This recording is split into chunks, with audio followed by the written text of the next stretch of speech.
अस्सलामुअलैकुम फ्रेंड्स, मेरा नाम है साजिद अली और आप देख रहे हैं मेरा YouTube channel online computer. Friends, आज की इस वीडियो में हम डिस्कस करने वाले हैं एमएस एक्सेल में जो एरर्स आती हैं। फ्रेंड्स, ये एरर्स क्यों आती हैं और इनको कैसे सॉर्ट आउट किया जाता है, वो सीखने वाले हैं हम आज की इस वीडियो में। लेकिन वीडियो शुरू करने से पहले आपसे एक छोटी सी रिक्वेस्ट है, अगर आप मेरे चैनल पर नए हैं तो मेरे चैनल को लाइक, शेयर और सब्सक्राइब लाजमी कीजिएगा, क्योंकि यूट्यूबर को आपका एक लाइक ही हिम्मत देता है अगली वीडियो बनाने के लिए। तो चलते हैं अपने सिस्टम के स्क्रीन पर और ये वीडियो ये है अपने सिस्टम के स्क्रीन पर, और जो एरर्स हैं वो यहाँ पर मैंने ऑलरेडी डिफाइन कर रखी हैं। तो सबसे पहली है हैश एरर, उसके बाद है division error, value error, name error, reference error and null error. तो फ्रेंड्स, इनको डिस्कस करने के लिए मैंने शीट नंबर 2 में एक छोटा सा डेटा बना रखा है और यहाँ पर एरर्स नेम भी लिख रखे हैं। तो इनकी बदौलत मैं आपको जो है वो सिखाऊंगा कि किस तरीके से कौन कौन सी एरर क्यों आती हैं और उनको सॉर्ट आउट कैसे करते हैं। तो फ्रेंड्स, सबसे पहले जो हम बात करते हैं वो है हैश एरर। तो फ्रेंड्स, हैश एरर कब और कैसे आती है? फॉर एग्जांपल, अगर आप किसी भी सेल में डेटा लिखते हैं, यहाँ पर देखें आप, मैंने कुछ डेटा लिख लिया है। यहाँ पर क्या है, सेल की साइज़ छोटी है और मेरा डेटा जो है वो बड़ा है।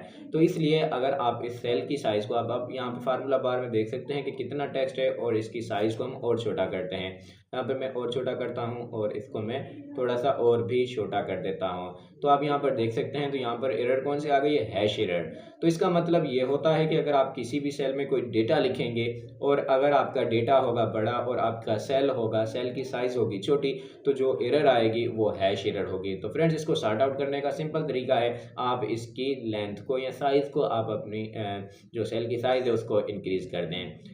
फ्रेंड्स, उसके बाद नेक्स्ट जो है हमारे पास एरर वो है डिवीजन की एरर। तो फ्रेंड्स, डिवीजन की एरर क्यों आती है और उसको कैसे सॉर्ट आउट करते हैं? फॉर एग्जांपल, यहाँ पर मैं थोड़ा सा इसको जूम कर देता हूँ ताकि आपको बात क्लियरली समझ में आ जाए। तो फ्रेंड्स, यहाँ पर देखिए मैंने इक्वल लगाया है और 7 और उसके बाद यहाँ पर मैं डिवाइड लिख देता हूँ। डिवाइड की साइन होती है फॉरवर्ड स्लैश और 0 लिख दिया मैंने। जैसे ही इंटर करूँगा तो एरर आ जाएगी। क्यों एरर आती है?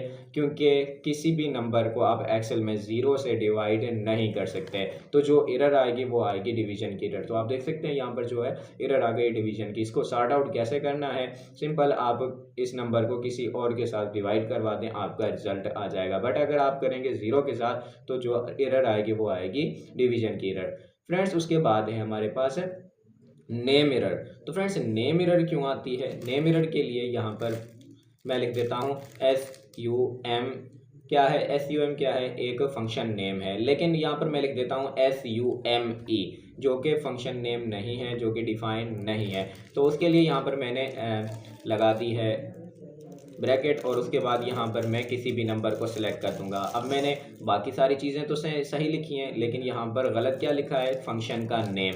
तो इसलिए यहाँ पर अब जो यहाँ पर एरर आएगी वो नेम एरर आएगी। नेम एरर क्यों आती है? जब आपके फंक्शन का नेम ही गलत होगा तो वहाँ पर जो एरर आएगी तो वो क्या आएगी, नेम एरर। तो फ्रेंड्स, नेम एरर को सॉर्ट आउट करने के लिए सिंपल, आप फंक्शन का नेम सही कर दें तो आपका जो फंक्शन होगा वो बिल्कुल ठीक हो जाएगा। तो यहाँ पर नेम की एरर है, यहाँ पर मैं ई को ख़त्म कर देता हूँ और सिंपल मैं एंटर करूँगा तो मेरा रिजल्ट आ जाएगा। तो फ्रेंड्स, इस तरीके से आप नेम एरर को कर सकते हैं।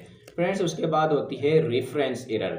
रेफरेंस एरर या रेफ एरर क्या होती है? फ्रेंड्स, अगर आपने किसी भी नंबर को किसी के साथ डिवाइड किया है या मल्टीप्लाई किया है या XYZ आपने कोई भी फंक्शन फार्मूला परफॉर्म किया है, दैट मीन्स कि यहाँ पे डिस्काउंट को मैं डिलीट कर देता हूँ। अब हुआ क्या, यहाँ पर पेएबल अमाउंट में रेफरेंस की एरर आ गई है। रेफरेंस की एरर क्यों आई? क्योंकि मैंने इस नंबर को, इस कॉलम को और इस कॉलम को आपस में मल्टीप्लाई कर रखा था, बट इन दोनों में से मैंने एक कॉलम डिलीट कर दिया, तो जो एरर आएगी वो आएगी रेफरेंस की एरर। तो इसको सॉर्ट आउट करने के लिए सिंपल, आप यहाँ पर वो दोबारा से कॉलम ले आएँ तो आपकी जो वैल्यू होगी वो सॉर्ट आउट हो जाएगी।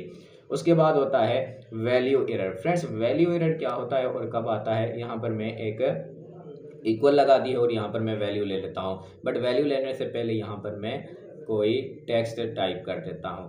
ठीक है, यहाँ पर टेक्स्ट कौन सा टाइप कर दूँ? फॉर एग्जांपल, यहाँ पर मैं इसको मिटा देता हूँ और यहाँ पर मैं अपना ही नाम टाइप कर देता हूँ। यहाँ पर मैंने अपना नाम टाइप कर दिया है, ठीक है।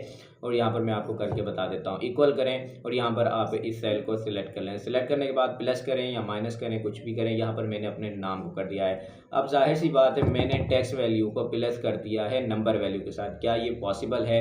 नहीं, ये पॉसिबल नहीं है। तो जो एरर जनरेट होगी वो वैल्यू की एरर होगी। फॉर एग्जांपल, इसका मतलब ये है कि आपने जो वैल्यूज़ दी हैं वो एक दूसरे से मैच नहीं होती। नंबर वैल्यू का आप नंबर वैल्यू से ही कर सकते हैं, प्लस करना हो, माइनस करना हो या एक्स वाई जेड कुछ भी करना हो तो वो आप कर सकते हैं। फ्रेंड्स उसके बाद तो लास्ट एरर है हमारे पास नल एरर। नल एरर क्यों आती है? फॉर एग्जांपल यहाँ पर मैंने इक्वल लगा दिया है और यहाँ पर मैं लिखता हूँ सम। सम क्या है? एक फंक्शन नेम है और यहाँ पर मैंने इसको सिलेक्ट कर दिया है। उसके बाद यहाँ पर मैं क्या लगाऊंगा? कॉमा। ऑब्वियसली कॉमा ही लगता है, तो कॉमा की जगह मैं यहाँ पर कॉमा नहीं लगाता, यहाँ पर मैं लगा देता हूँ स्पेस। तो मैंने यहाँ पर स्पेस लगा दिया और यहाँ से मैंने कोई और नंबर सेलेक्ट कर लिया। ठीक है, यहाँ पर मैंने ये नंबर सेलेक्ट कर दिया। अब मैं इंटर प्रेस करूँगा तो मेरे पास एक एरर आएगी, उसे नल एरर कहते हैं। तो फ्रेंड्स नल एरर क्यों आती है? वो इसलिए आती है कि अगर आपने यहाँ पर किसी भी नंबर से प्लस किया या माइनस किया है, लेकिन जो फंक्शन के अंदर क्या होता है, कॉमा होता है, यानी कि सेंटेक्स, अपना सेंटेक्स आप ठीक कर देंगे तो आपकी एरर जो है वो ठीक हो जाएगी। तो यहाँ पर आप देख सकते हैं कि हमारी एरर ठीक हो सकती है। तो फ्रेंड्स इस तरीके की वीडियोज़ के लिए मेरे चैनल को सब्सक्राइब लाजमी करें। मिलते हैं नेक्स्ट वीडियो में, तब तक के लिए अल्लाह हाफिज़।